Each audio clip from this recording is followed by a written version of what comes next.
ప్రాణానాం ఆలయం కరుణాలయం నమామి భగవత్పాదశంకరం లోకశంకరం.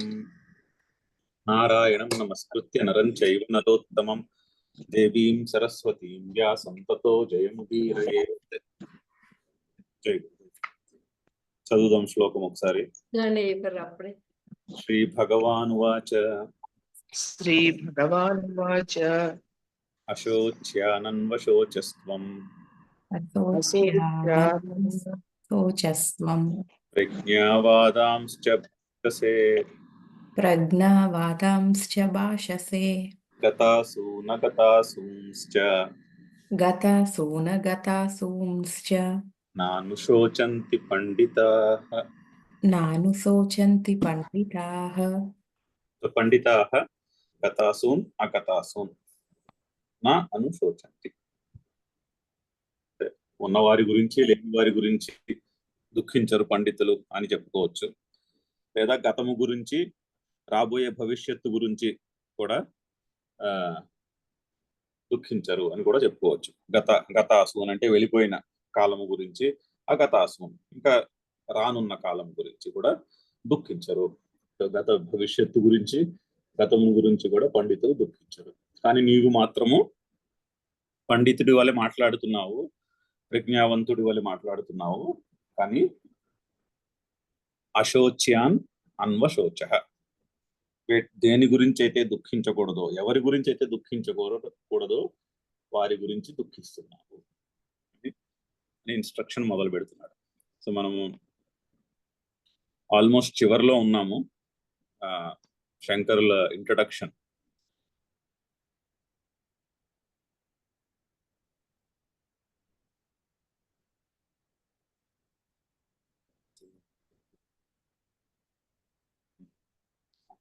సో ముందు శంకర్ల ఇంట్రడక్షన్ చదువుతున్నాము. దీన్ని విహంగమ వీక్షణము అనొచ్చు, బర్డ్స్ ఐ వ్యూ. అసలు గీతాశాస్త్రం యొక్క మెయిన్ ఇన్స్ట్రక్షన్ ఏంటి అన్న దాని మీద, మెయిన్ పర్స్పెక్టివ్ ఏంటి అన్న దాని మీద ఒక పెద్ద విచారం నడిచింది ఇప్పటిదాకా. అందులో విచారంలో మెయిన్ పాయింట్ ఏంటంటే, మనిషికి దుఃఖమునకు కారణము అజ్ఞానము. అంటే నేను ఫలానా, ఇది నాది అనేటటువంటి ఒక ఐడియా ఏదైతే ఉంటుందో అది దుఃఖమునకు కారణమవుతుంది. అర్జునుడికి అదే కారణమైంది కదా. వీళ్ళందరూ నా వాళ్ళు, నేను ఫలానా, వీళ్ళందరూ నా వాళ్ళు అనేటటువంటి ఐడియా నుంచి దుఃఖము పుడుతున్నది. అయితే ఆ ఐడియా, ఆ భావజాలం ఏదైతే ఉన్నదో అది అజ్ఞానము. ఎందుకంటే అది వాస్తవము కాదు. వస్తుంది ఈ డిస్కషన్, ఇది ఎందుకు వాస్తవము కాదు అన్నది. బట్ అది అయితే వాస్తవము కాదు. ఇప్పుడు చూడండి, నేను ఫలానా అన్నది వాస్తవం ఎందుకు కాదు అంటే, ఇప్పుడు మన శరీరం ఉందనుకోండి, ఐడియా ఎలా ఉంటుంది? నేను శరీరము అన్న ఐడియా ఉంటుంది. ఈ శరీరము పంచమహాభూతములచే చేయబడినది, అంతే కదా. సో పృథ్వీతత్వం ఉంది, బయట జగత్తులో పృథ్వీతత్వం ఉంది, మన శరీరంలో పృథ్వీతత్వం ఉంది. రెండింటికి తేడా ఏమిటి? తేడా ఏం లేదు. రెండు కంటిన్యూస్, డిస్టింక్ట్. అంటే బయట ఉన్న పృథ్వీ వేరు, నా శరీరంలో ఉన్న పృథ్వీ వేరునా, రెండు కంటిన్యూస్.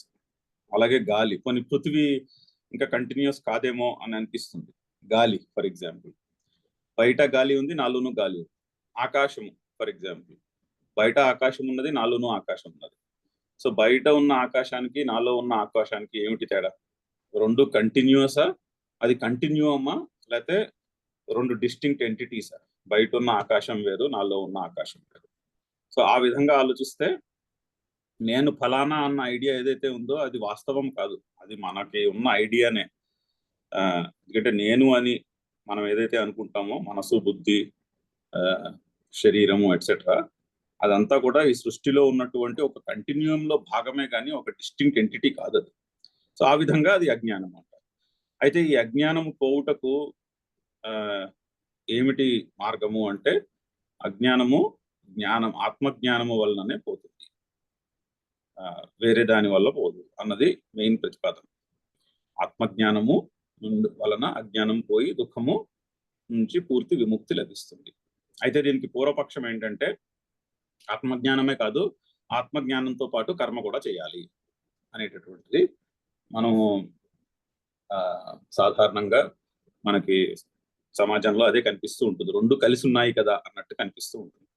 సో ఈ విచారం మనము కొంచెం డీటెయిల్డ్ గా చదివాం. సో శంకర్ల ప్రతిపాదన సిద్ధాంతం ఏంటంటే ఆత్మజ్ఞానము కర్మ రెండుకి సముచ్చయము అంటారు. సముచ్చయము అంటే ఒకే వ్యక్తి ఒకే కాలంలో రెండింటిని అనుష్ఠించుట, ఇది అసంభవము. గీతాశాస్త్రంలోనే కాదు వేదములలో కూడా రెండింటికి సముచ్చయము చెప్పబడలేదు. అంటే రెండు ఒకే కాలంలో ఒకే వ్యక్తి రెండు చేయుట అనేది ఉండదు. ఒక కాలంలో కర్మం చేస్తూ ఇంకొక కాలంలో ఆత్మజ్ఞాన నిష్ఠుడై ఉండవచ్చు. దానికి సమన్వయము అంటాం. డిఫరెంట్ టైమ్స్ లో డిఫరెంట్ పర్స్పెక్టివ్స్ ఉండొచ్చు లైఫ్ లో.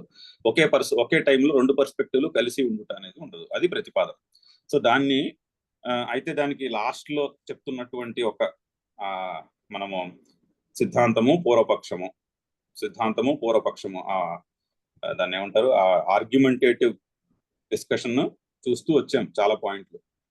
ఫైనల్ పాయింట్ ఏంటంటే మరి ఓకే, మనలాంటి అవివేకులు ఆత్మజ్ఞానులు కాని వారికి రెండు ఒక కాలంలో చేయుట కుదరదు, ఒప్పేసుకుంటాం. కానీ ఆత్మజ్ఞాని విషయం ఏంటి? మనకి సమాజంలో కనిపించే ఆత్మజ్ఞానులు ఎవరైతే ఉన్నారో, ఫర్ ఎగ్జాంపుల్ గురుదేవులు లాంటి వాడు, ఆర్ శ్రీకృష్ణుడు ఇక్కడ ఈ కాంటెక్స్ట్ లో అతను ఆత్మజ్ఞానియే కానీ అతను క్షత్రియుని వల్ల యుద్ధం చేశాడు కదా. ఇది వరకు కంసుడిని చంపాడు, ఇప్పుడు యుద్ధానికి వచ్చాడు. మరి అతను కర్మ చేస్తున్నాడు కదా, అక్కడ జ్ఞానము కర్మ రెండు కలిసి ఉన్నాయి కదా అన్నటువంటిది పూర్వపక్షం. ఇప్పుడు గురుదేవులు లాంటి వాళ్ళు బోళ్ళంత పనులు చేస్తున్నారు కదా, అక్కడ జ్ఞానము కర్మ కలిసియే ఉన్నది కదా ఆత్మజ్ఞాని విషయంలో. అంటే అది కూడా తప్పు అంటున్నారు శంకర్. ఎందుకు అంటే ఆత్మజ్ఞాని నేను కర్తను కాను అనేటటువంటి నిశ్చయంతో ఉంటాడు. ఐఎమ్ నాట్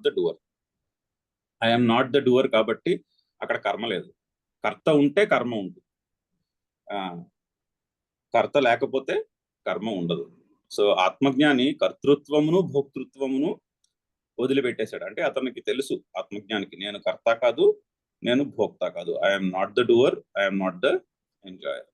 సో అతనికి కర్మ ఉండదు. సో అందుకని వాళ్ళు పనులు చేస్తున్నా కూడా నువ్వు వాటిని కర్మ అనలేవు. కర్మ అంటే ఇక్కడ కామ్యకర్మ అని అర్థం. ఆ కామ్యకర్మ కాదు కాబట్టి అది కర్మ కాదు. సో అందుకని ఆత్మజ్ఞాని విషయంలో కూడా సముచ్చయం అయితే లేదు. అది అక్కడ ఉన్నాం. తత్వవిత్తు అక్కడ చూడండి పైన ఉంది. తత్వవిత్తు అంటే తత్వము తెలిసిన వాడు. నాహం కరోమి ఇది మన్యతే, నేను కర్తను కాదు అనే నిశ్చయంతో ఉంటాడు. నచ తత్ఫలం అభిసంధత్తే. అందుకని ఆత్మజ్ఞానికి ఫలము మీద కూడా తృష్ణ, ఆసక్తి ఉండదు. అందుకని ఆత్మజ్ఞాని విషయంలో కర్మ చూసి ఆ కర్మ చేస్తుంటే అదిగో వాళ్ళు కర్మ జ్ఞానము రెండు కలిసి ఉన్నాయి కదా అని అనుకోరాదు. ఎందుకంటే వాళ్ళు చేస్తున్న పనికి కర్మ అనే టైటిల్ ని మనము అంటగట్టలేము. కర్మ అంటే కామ్యకర్మ, అంటే కోరికతో చేయబడినటువంటి కర్మనే కర్మ అని అంటారు సాధారణంగా. ఇప్పుడు మనం ఎక్కడ కర్మ పదం చూసినా కూడా కామ్యకర్మ అనే అర్థం. అందుకే కర్మ యోగము అన్నారు. అంటే నిష్కామముగా చేసేదానికి కర్మయోగం అని పేరు. కోరిక మీద ఫోకస్ తీసేసి డ్యూటీ బౌండ్ గా చేసే పనులకు కర్మయోగము అని పేరు. సో అయితే మరి ఆత్మజ్ఞానము లేని వారికి మార్గం ఏమిటి అంటే కర్మయోగం చేయాలి. కర్మయోగము అంటే నిష్కామముగా కర్మ చేయాలి. నిష్కామముగా కర్మ చేస్తే అంతఃకరణ శుద్ధి, అంటే క్లారిటీ ఆఫ్ థింకింగ్ వస్తుంది. అంతఃకరణ శుద్ధి జరిగి అప్పుడు జ్ఞానమునకు యోగ్యత, అంటే నేను కర్తను కాను, నేను ఫలానా అనేటటువంటి ఐడియా అది వాస్తవము కాదు అనేటటువంటి నిశ్చయము మనకి బుద్ధిలో ఏర్పడుతుంది. తద్వారా దుఃఖము నుంచి నివృత్తి ఆర్ మోక్షము కలుగుతుంది. సో అది రెండు పార్ట్స్. సాంఖ్యుడు అంటే ఆత్మజ్ఞానులకు జ్ఞానయోగము అంటే నేను ఆత్మ అకర్త అనేటువంటి నిశ్చయంలో ఉండుట, దాన్ని జ్ఞానయోగము అంటారు. మిగిలిన వారికి నేను కర్తను అనుకునేవాడికి కర్మయోగం. అప్పుడు నేను కర్తను అనుకున్నవాడు ఎలా చేయాలి? కామముతో కర్మ చేస్తే మోక్షమునకు దారి లేదు. దుఃఖము పోవుట అనే ఛాన్సే ఉండదు. దుఃఖము పూర్తిగా పోవాలి అంటే నిష్కామముగా కర్మ చేయాలి. నిష్కామ కర్మ లీడ్స్ టు అంతఃకరణ శుద్ధి, లీడ్స్ టు జ్ఞానమునకు యోగ్యత, తద్వారా నేను కర్తను కాదు అనే నిశ్చయము, అక్కడి నుంచి దాని కారణముగా మోక్షం. అది పాత్ అని చెప్తున్నారు. సో ఈ ఆత్మజ్ఞాని విషయంలో మనము ఆత్మజ్ఞాని చేస్తున్న పనులు లోక సంగ్రహార్థం చేస్తున్నాడు, కానీ తన కోరికను బట్టి చేయట్లేదు. అంటే అందరికీ ఒక పాత్ని చూపెట్టడానికి, అందరినీ ఒక పాత్లో ఒక మంచి మార్గంలో నడుచుటకు ఇన్స్పైర్ చేయడానికి లోక సంగ్రహార్థం అంటే అది. జనులందరినీ ఒక మంచి మార్గమునందు ఇన్స్పైర్ చేయడానికి ఆత్మజ్ఞాని పనులు చేస్తున్నాడే, కానీ ఆ ఆత్మజ్ఞాని కామముతోటి అంటే కోరికతోటి, పర్సనల్ బెనిఫిట్ మీద ఆకాంక్షతోటి కర్మలు చేయట్లేదు. సో అది కర్మ కాదు. సో తత్వవిత్తు నాహం కరోమీతి మన్యతే అచ తత్ఫలం అభిసంధతే. సరే, నెక్స్ట్ లైన్ చదువుదాము. దానికి దృష్టాంతం చెప్తున్నారు, అంటే దానికి ఎగ్జాంపుల్ చెప్తున్నారు. యథాచ స్వర్గాది కామార్థినః అగ్నిహోత్రాది కామ సాధనానుష్ఠానాయ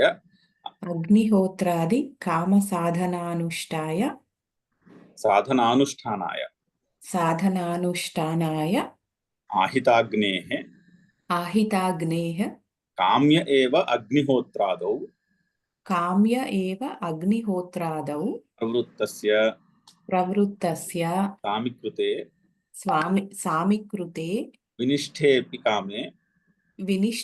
కామే తదేవ అగ్నిహోత్రాది అనుష్ఠితోపి న తత్ కామ్యం అగ్నిహోత్రాది భవతి. సో అయితే లైఫ్ లో ఇప్పుడు మనం డిస్కస్ చేసుకుంటున్నటువంటి ఒక ఎవల్యూషన్ చెప్తున్నారు. ఒకడు ఉన్నాడు, అతను స్వర్గార్థి కామార్థిన, స్వర్గము మొదలగు కోరికలు ఉన్నవాడు. సో వేదంలోనూ పురాణాల్లోనూ కూడా రకరకాల కోరికలకి రకరకాల రిచువల్స్ చెప్పబడి ఉన్నాయి. సో స్వర్గము కావాల్సిన వాడు నిత్యము అగ్నిహోత్రము చేయాలి. అదే స్వర్గము కోరికున్నవాడు ఏదో ఫలానా యజ్ఞము చేయాలి, నిత్యము అగ్నిహోత్రము చేయాలి అనేటటువంటి రిచువల్ ఉన్నది. సో స్వర్గాది కామార్థిన ఏం చేస్తాడు? అగ్నిహోత్రాది కామ సాధన అనుష్ఠానాయ, అగ్నిహోత్రము మొదలగు కామములను తీర్చే సాధనములు అంటే కర్మలను అనుష్ఠిస్తూ ఉంటాడు. సో అలాగే మొదలవుతుంది లైఫ్. కోరికను తీర్చుకుందుకు ఏదో ఒక పర్టికులర్ యాక్షన్ ఇచ్చేస్తూ ఉంటారు కొన్నాళ్ళు. ఆహితాగ్నేహే అంటే నిత్యము అగ్నిహోత్రము చేసేవాడికి ఆహితాగ్ని అని పేరు సంస్కృతంలో.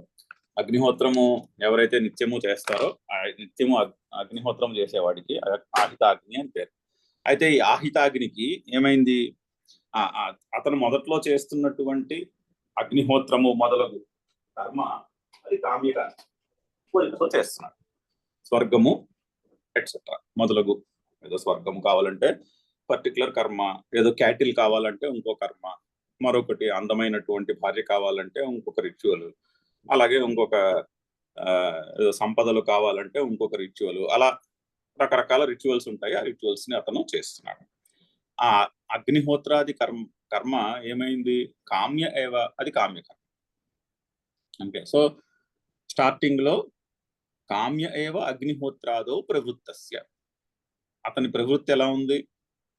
కామ్యకర్మతో స్టార్ట్ అయింది. కొన్నాళ్ళు చేశాడు అంటే సామికృతే అంటున్నారు. సామికృతే అంటే సగం లైఫ్ గడిచిపోయింది అంటున్నారు. ఫర్ ఎగ్జాంపుల్ సగం లైఫ్ అతను కోరికను మనసులో పెట్టుకుని కర్మ చేస్తూ ఈ మనలాగే ఈ భగవద్గీత అటువంటి శ్రవణము చేసి పెద్దలు చెప్పిన మాటలు విని తెలుసుకున్నాడు. ఓకే, కామ్యకర్మ చేయుట వలన దుఃఖం నుంచి నివృత్తి అనేది లభించదు, అంటే పర్మనెంట్ రిలీఫ్ ఫ్రమ్ సారో అనేది కామ్యకర్మ వలన లభించదు, కోరికతో చేస్తే లభించదు. ఏదైనా రిలీఫ్ వచ్చినా కూడా టెంపరీ అని ఎక్స్పీరియన్స్ ద్వారా తెలుసుకున్నాడు. కొంత అనుకున్నది సాధించిన వెంటనే ఆనందము కలుగుతుంది, వెంటనే దుఃఖం వస్తుంది, మళ్ళీ భయము ఆందోళన అవన్నీ వచ్చేస్తాయి. సో ఇలాగా సుఖము దుఃఖము అనేటటువంటి ఈ డ్యువాలిటీ నడుస్తూ ఉంటుంది. కోరికతో కర్మ చేసినంత కాలము అని తెలుసుకుని వినిష్టేపి కామే, అతనికి శ్రవణము చేసి కొన్నాళ్ళు అయిన తర్వాత నిష్కామ కర్మ చేయుట అనేటటువంటిది అలవాటుంది. సో అప్పటికి ఏమైంది, సగం లైఫ్ అయ్యేసరికి కాస్త శ్రవణము చేసి మననము చేసి మంచి విషయాలు తెలుసుకుని ఓహో మనం నిష్కామ కర్మ చేయుటయే మేలు అని తెలుసుకుని వినిష్టేపి కామే, నిష్కామముగా కర్మలు చేస్తున్నాడు second half of the life లో. ఫర్ ఎగ్జాంపుల్ నిష్కామముగా కామం చేస్తున్నప్పుడు తదేవ అగ్నిహోత్రాది అనుష్ఠిత అపి, నిష్కామముగా అదే అగ్నిహోత్రము చేస్తున్నాడు. సో అగ్నిహోత్రము అప్పుడు కూడా పొద్దున్నే లేచి ఆయన చేసి తను చేసుకోవాల్సినటువంటి అగ్నిహోత్రము వగేరా కర్మలు చేస్తున్నాడు. కాకపోతే అందులో కామము లేదు. నేను ఈ అగ్నిహోత్రము ఫలానా నాకు స్వర్గము పొందుటకు లేదా అదేదో ధర్మార్థ కామములు పొందుటకు అని నేను చేయట్లేదు అని నిర్ణయించుకుని నిష్కామముగా చేస్తున్నాడు. వినిష్టేపి కామే, ఆ కామము పోయినా కూడా తదేవ అగ్నిహోత్రాది అనుష్ఠిత అపి, అదే అగ్నిహోత్రము మొదలగు కర్మలు చేస్తున్నాడు. నతత్ కామ్యం అగ్నిహోత్రాది భవతి, ఆ అగ్నిహోత్రాది కర్మలు కామ్యకర్మలు కావు, అంటే అది నిష్కామ కర్మ అయినది అని దానికి ఎగ్జాంపుల్ ఇస్తున్నారు. ఆ నిష్కామ కర్మను మనము కర్మ అనలేము, అది నిష్కామముగా చేస్తున్నటువంటి కర్మ, దాన్ని కర్మ అనకూడదు. అదే పాయింట్ ని భగవద్గీతలో కొన్ని వాక్యాలు సూచించి చెప్తున్నారు. ఇదే చెప్తున్నది భగవద్గీతలో శ్రీకృష్ణుడు ఈ విషయమునే చెప్పబోతున్నాడు అని కొన్ని రానున్న వాక్యములు శ్లోకములు కొన్ని మనకి రెఫరెన్స్ చూపిస్తున్నారు ఎక్కడెక్కడ ఈ విషయం చెప్పబడినది. చదువుదాము. తథాచ దర్శయతి భగవాన్ కుర్వన్నపి న లిప్యతే న కరోతి న లిప్యతే ఇతి తత్ర తత్ర.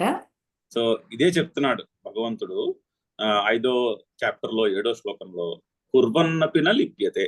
అక్కడ యోగుల గురించి చెప్తూ, అంటే జ్ఞానుల గురించి చెప్తూ, ఆత్మజ్ఞాని కర్మ చేస్తున్నప్పటికీ కూడా కుర్వన్నపి కర్మ చేస్తున్నట్టు కనిపిస్తూ ఉంటుంది మనకి, చేస్తున్నాడు కానీ నా లిప్యతే అంటే ఆ కర్మఫలము అతనికి కర్మఫలము అంటదు అని 5వ చాప్టర్ లో చెప్పబోతున్నాడు. అలాగే 13వ చాప్టర్ లో కూడా ఉంది, నా కరోతి నా లిప్యతే. ఆత్మజ్ఞాని విషయంలో ఆత్మజ్ఞాని కర్త కాదు, భోక్త కాదు. లిప్యతే అంటే అంటుకొనుట. ఏమిటి అంటుకుంటుంది? కర్మ చేసేవాడికి కర్మ ఫలము అంటుకుంటుంది.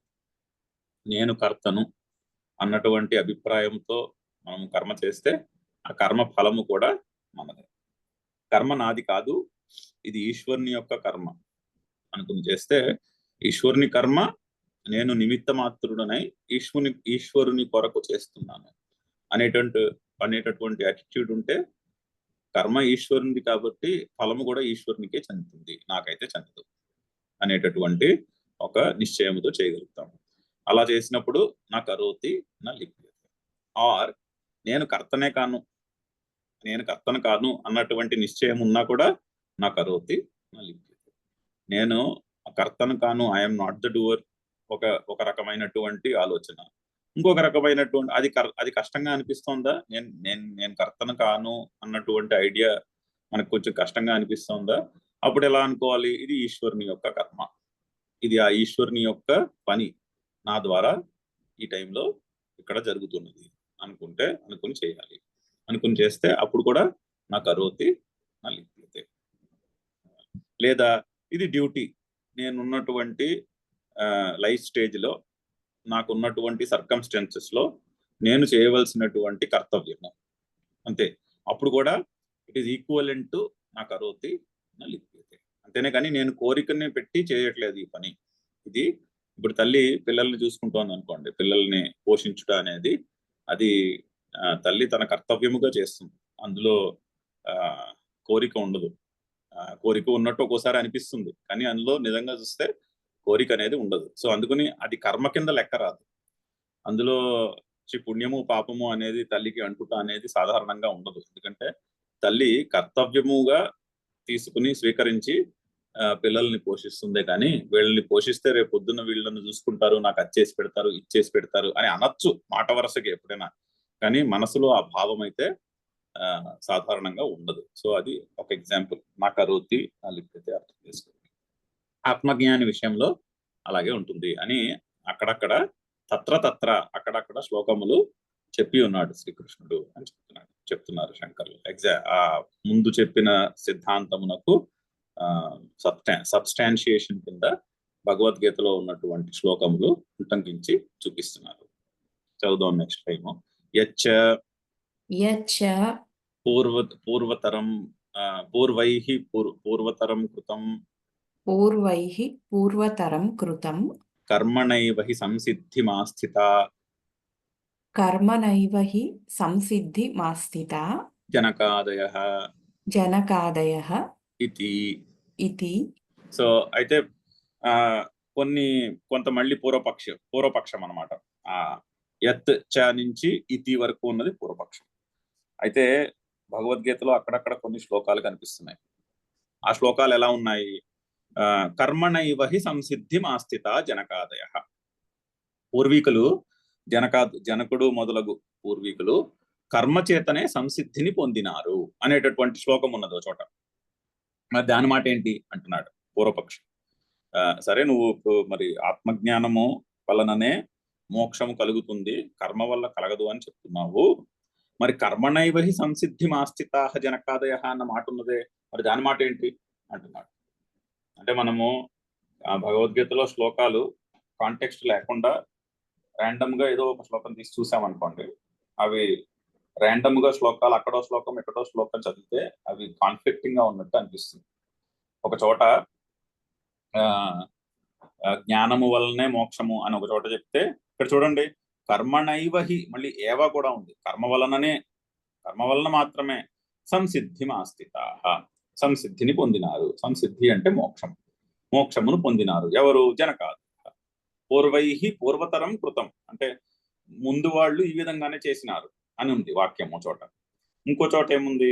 జనకుడు మొదలగు వారు కర్మ వలననే సంసిద్ధిని పొందినారు అని ఇంకొక చోట ఉంది. అది మనము మరి దీని సంగతి ఏంటి అన్నది ప్రశ్న, పూర్వపక్షి యొక్క ప్రశ్న. మరి దీన్ని ఎలా ఎక్స్ప్లెయిన్ చేస్తారు మీరు అంటే, శంకర్లు ఏం చెప్తున్నారంటే కాంటెక్స్ట్ చూసి అర్థం చేసుకోవాలయ్యా.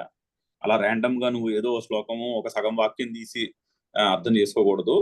అది చెప్పిన ప్రకరణంలో ఏ సెక్షన్ లో ఉన్నది, ఏ శ్లోకముల మధ్యన ముందు వెనక శ్లోకములు చూసుకుని ముందు శ్లోకంలో ఏం చెప్తున్నారు, తర్వాత శ్లోకంలో ఏం చెప్తున్నారు, దీనికి దానికి అసలు ఏమైనా కంటిన్యూయేషన్ ఉందా టాపిక్ లో అన్నది ఆలోచించుకుని అర్థం నిర్ణయించుకోలే. కానీ ర్యాండమ్ గా ఎక్కడి నుంచి పడితే అక్కడి నుంచి ఓ వాక్యం తీసుకుని ఇదిగో ఇలా చెప్తున్నారు అని మనము అనుకుంటే విషయాలు కాన్ఫ్లిక్టింగ్ గా కనిపిస్తాయి అని శంకర్లు క్లారిఫై చేస్తున్నారు. చూద్దాం ఆయన సమాధానము. తత్తు ప్రవిభజ్య విజ్ఞేయం. అది ప్రకరణం యొక్క విభజనను బట్టి అర్థం చేసుకోవాలి అంటున్నారు. విభజ్య విజ్ఞేయం. అలా ఎక్కడ పడితే అక్కడ ర్యాండమ్ గా ఒక శ్లోకంలో ఒక హాఫ్ సెంటెన్స్ తీసి ఇదిగో ఇదే చెప్తున్నాడు శ్రీకృష్ణుడు అని మనము దాన్ని తప్పుగా అర్థం చేసుకోకూడదు. మళ్ళీ దానికి ప్రశ్న, తత్కథం ఎలాగా? ఈ ప్రవిభజ్య విజ్ఞేయం అంటే ఎలా అర్థం చేసుకోవాలి? వాటిని మేము ఏ విధంగా విభజన చేసి అర్థం చేసుకోవాలి? తత్కథం యది తావత్ పూర్వే జనకాదయః తత్వవిదః అపి ప్రవృత్తికర్మాణః స్యుః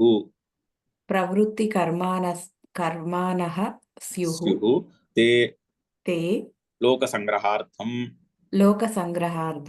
గుణాగుణేషు వర్తంతే ఇతి జ్ఞానేనైవ సంసిద్ధిమాస్థితాః.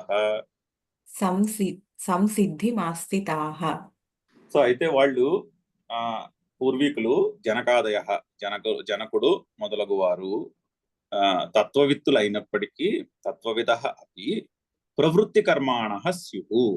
వాళ్ళు ఆత్మజ్ఞానులై కూడా కర్మలయందు నిష్ట కలిగి ఉన్నవారు అయితే అలా అన్నట్టుగా మీకు కనిపిస్తూ ఉంటే వాళ్ళు కర్మలు ఎందుకు చేస్తున్నారు? తే లోక సంగ్రహార్థం. వారు లోక సంగ్రహార్థం కర్మలు చేస్తున్నారే కానీ ఫలాపేక్షతో చేయట్లేదు. ఫలము మీద తృష్ణతో వారు కర్మను చేయలేదు కదా. వాళ్ళు కర్మలు లోక సంగ్రహార్థం చేస్తున్నారు. ఎందుకంటే వాళ్ళందరూ రోల్ మోడల్స్ అవుతారు సొసైటీలో. ఒక రోల్ మోడల్ ఎలా ఉండాలి అంటే మిగిలిన వాళ్ళని సరైన మార్గంలో పని చేయుటకు ఇన్స్పైర్ చేయాలి.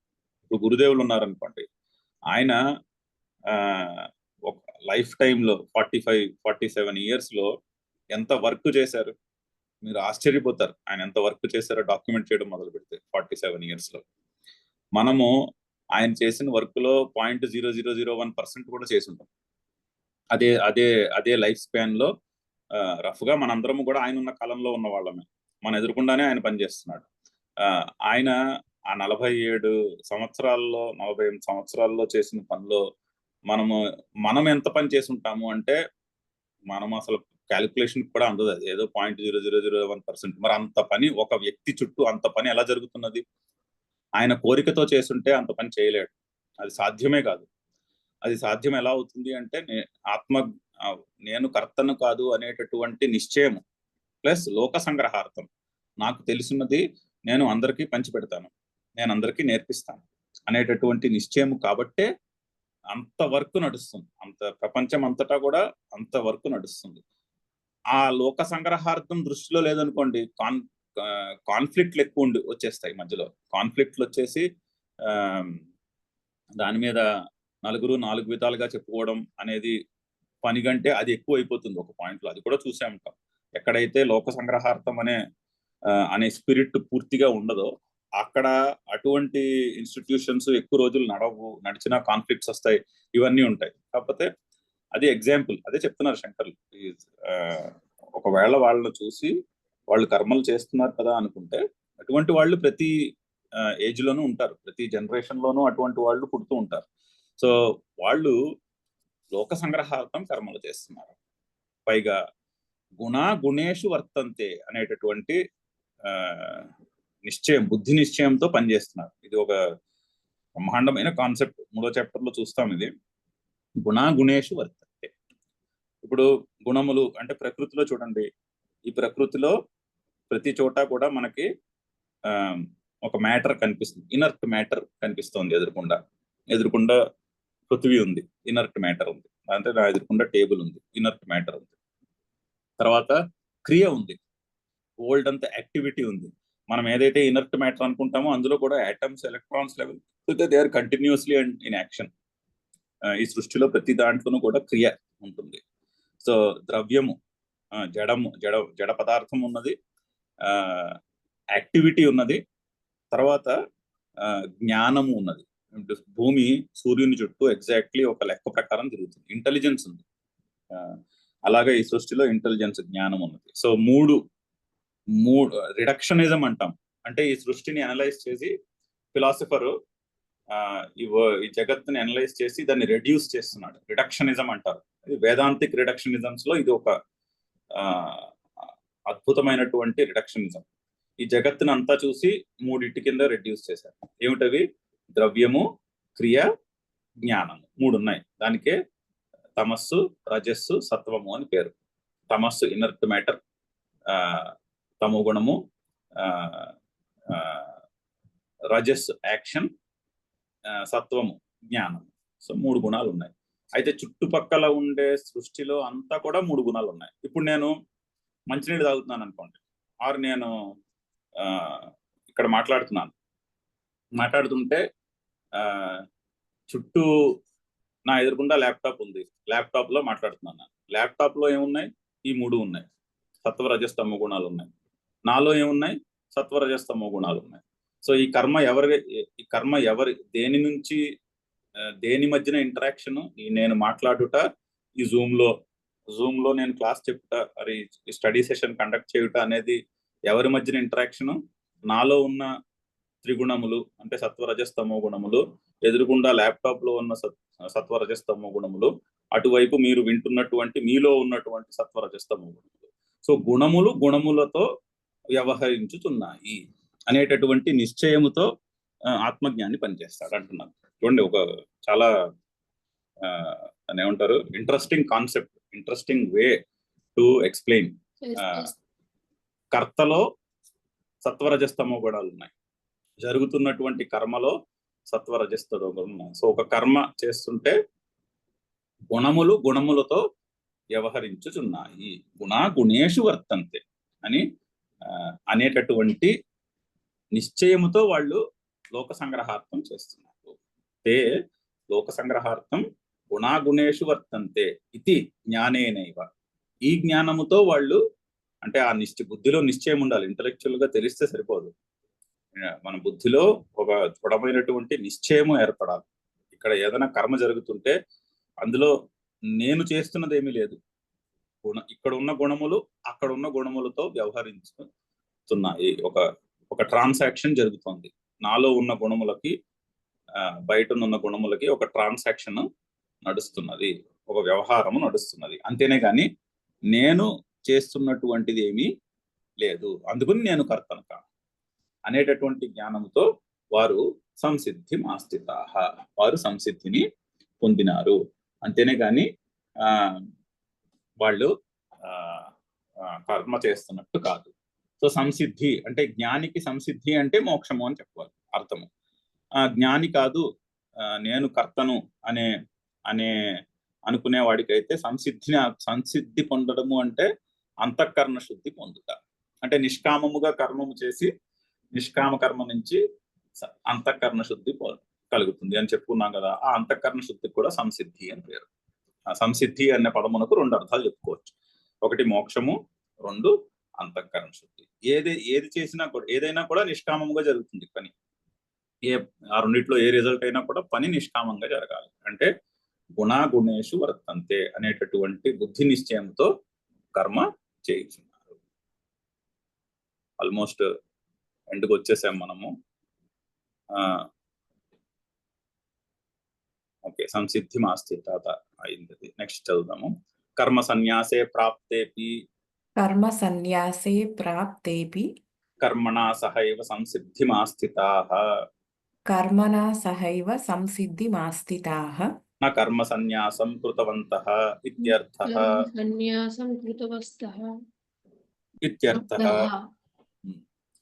అయితే కర్మ సన్యాసము ప్రాప్తే అపి అంటే కర్మ సన్యాసమునకు యోగ్యత ఉండి కూడా కర్మణా సహైవ సంసిద్ధిం ఆస్థితాః.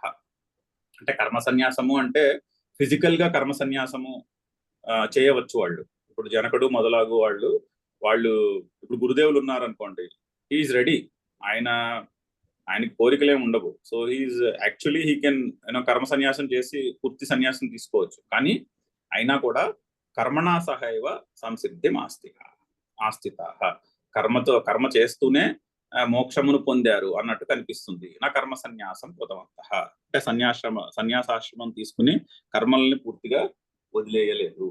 ఎందుకు వదిలేయలేదు అంటే వదిలేశారు, కర్మ చేస్తున్నారు కానీ అది కర్మ కాదు అంటున్నారు కదా. సో భగవద్గీతలో motive is more important than the action. Action is secondary, motive is important. Motive లో కామము ఉంటే అది దుఃఖమునకు తావు తీస్తుంది. మోటివ్ లో కామము లేకపోతే అది మోక్షమునకు సాధనం అవుతుంది అని మోటివ్ కే ఇంపార్టెన్స్, కానీ కర్మకు ఇంపార్టెన్స్ కాదు. మీకు భగవద్గీతలో ఎక్కడ కూడా ఇది చెయ్యి అది చేయకూడదని ఉండదు. ఏమిటి, చేస్తున్న పని నిష్కామముగా చేయి అనే ఇన్స్ట్రక్షన్ ఉంటుంది. మోటివ్ మీదే ఫోకస్, కానీ కర్మ మీద ఫోకస్ సెకండరీ. ఎందుకంటే మోటివ్ సరిగ్గా ఉంటే కర్మ ఆటోమేటిక్ గా ఏది చేయాలో అది జరుగుతుంది. సో అధర్మం, నేను పిక్ పాకెట్ ని చేస్తున్నాను, నేను కర్మయోగం చేస్తున్నాను, దీని ఫలముతో నాకు సంబంధం లేదు, నేను ఇది చేస్తున్నాను, అది అలా అటువంటి ఇంటర్ప్రిటేషన్ కి పనికిరాదు. ఇక్కడ by default they are assuming ధర్మమైనటువంటి పనులే చేస్తున్నామని. అటువంటి దానికే భగవద్గీత యొక్క ఇన్స్ట్రక్షన్ ని మనము అన్వయించుకోగలుగుతాము. So motive is important. Motive ని బట్టి కర్మ సన్యాసం. ఇక్కడ ఫిజికల్ గా కర్మ సన్యాసం తీసుకోలేదు, కానీ మోటివ్ క్లియర్ గా ఉంది కాబట్టి కర్మతో పాటుగానే సంసిద్ధిని మోక్షమును పొందినారు. అథ నతే తత్వవిదః ఈశ్వర సమర్పితేన కర్మణ ఈశ్వర సమర్పితేన కర్మణ సాధనభూతేన సంసిద్ధిం సాధనభూతేన సంసిద్ధిం సత్వశుద్ధిం సత్వశుద్ధిం జ్ఞానోత్పత్తి లక్షణాం వా జ్ఞానోత్పత్తి లక్షణాం వా సంసిద్ధిమాస్థితాః జనకాదయః ఇతి సంసిద్ధిం ఆస్థితా జనకాదయః ఇతి వ్యాఖ్యేయం. వ్యాఖ్యేయం. అయితే వాళ్ళు తత్వవిధులు కాకపోతే, ఒకవేళ అంటే వాళ్ళు తత్వవిధులు అయ్యారనుకోండి, అంటే జ్ఞానులు అయ్యారనుకోండి, అప్పుడు వాళ్ళు నేను కర్తను కాదు అనేటటువంటి నిశ్చయంతో, గుణాగుణేషు వర్తంతే అనేటటువంటి నిశ్చయంతో పనిచేశారు. సో అది కర్మ కాదు. ఓకే, అది ఒక ఆప్షన్. ఓకే, వాళ్ళు ఆత్మజ్ఞానులు కాదయ్యారు అనుకుందాం, వాళ్ళు ఆత్మజ్ఞానులు కాదనుకుందాం. అప్పుడు ఎలా చేశారు పనులు? ఈశ్వర సమర్పితేన కర్మణ సాధనభూతేన సంసిద్ధిం, అంటే ఈశ్వరుని కర్మ అనుకునే పర్స్పెక్టివ్ తో చేశారు. ఈశ్వరార్పణ బుద్ధితో పని చేశారు. ఏ పని చేసినా, అది ఇంట్లో పని చేసినా, లేకపోతే రాజ్యము నేలడమైనా, అది యుద్ధం చేసినా, ఏదైనా సరే అది ఈశ్వరుని యొక్క కర్మ, నా కర్మ కాదు. ఈశ్వర సమర్పితేన కర్మణ సాధనభూతేన సంసిద్ధిం. సంసిద్ధి అంటే ఇక్కడ చూడండి, మీనింగ్ చెప్తున్నారు. సత్వశుద్ధి అంటే చిత్తశుద్ధి, అంతఃకరణ శుద్ధి. సో వాళ్ళు ఈశ్వరార్పణ బుద్ధితో పనులు చేసి తద్వారా అంతఃకరణ శుద్ధిని పొంది, ఏమిటి అంతఃకరణ శుద్ధి వల్ల ఏం జరుగుతుంది? జ్ఞానోత్పత్తి లక్షణాం వా సంసిద్ధిం ఆస్థితాః. వాళ్ళు అంతఃకరణ శుద్ధి అనేటటువంటి అంతఃకరణ శుద్ధి అనగా జ్ఞానమునకు యోగ్యత. జ్ఞానోత్పత్తి లక్షణం ఆర్ అంటే ఆ సంసిద్ధి పదమునకు రెండు మీనింగ్స్ చెప్తున్నారు. సంసిద్ధి అంటే చిత్తశుద్ధి, ఆర్ జ్ఞానోత్పత్తి లక్షణము. చిత్తశుద్ధి వలన కలుగుతున్నటువంటి జ్ఞానమునకు యోగ్యత, దానికి సంసిద్ధి అనుకోవచ్చు అని మనము దాన్ని వ్యాఖ్యానం చేయాలి. సో జనకాదయులు ఎక్కడైతే శ్రీకృష్ణుడు మధ్యలో జనకులు మొదలగు వాడు ఇటువంటి కర్మలే చేశారు అని కోట్ చేశాడో, దాన్ని ఎలా అర్థం చేసుకోవాలి? జనకుడు మొదలగు వాళ్ళు ఆత్మజ్ఞానులైతే వాళ్ళు నేను కర్తను కాదు అనేటటువంటి నిశ్చయంతో పనిచేశారు, సో అది కర్మ కాదు. ఆర్ వాళ్ళు ఆత్మజ్ఞానులు కాకపోతే ఈశ్వరార్పణ బుద్ధితో కర్మలు చేసి అంతఃకరణ శుద్ధిని పొందినారు. ఇంకొక రెండు వాక్యాలు ఉన్నాయి, చదివేద్దాము. చదివేస్తే ఈ ఉపోద్ఘాతము, ఈ ఇంట్రడక్షన్ పూర్తి అవుతుంది. ఏతమేవ అర్థం వక్ష్యతి భగవాన్ సత్వశుద్ధయే కర్మ కుర్వంతి ఇతి. సత్వశుద్ధయే కర్మ కుర్వంతి ఇతి. ఇదే శ్రీకృష్ణుడు చెప్పాడు 5వ చాప్టర్ లో. యోగులు అంటే కర్మయోగం చేసేవాళ్ళు కర్మ కుర్వంతి సత్వశుద్ధయే, అంతఃకరణ శుద్ధి కొరకు కర్మలు చేస్తారు. ఏ విధంగా? నిష్కామంగా. అక్కడ వస్తుంది శ్లోకంలో, ఇక్కడ ఓన్లీ ఆయన చిన్న ఫ్రేజ్ కోట్ చేస్తున్నారు. సత్వశుద్ధయే నిష్కామముగా కర్మలు చేస్తారు. నిష్కామంగా కర్మలు చేయటం వలన అంతఃకరణ శుద్ధి. నెక్స్ట్ సెంటెన్స్, స్వకర్మణా తమభ్యర్చ్య సిద్ధిం విందతి మానవః ఇత్యుక్త్వా సిద్ధిం ప్రాప్తస్య చ పునః జ్ఞాననిష్టాం వక్ష్యతి సిద్ధిం ప్రాప్తో యథా బ్రహ్మ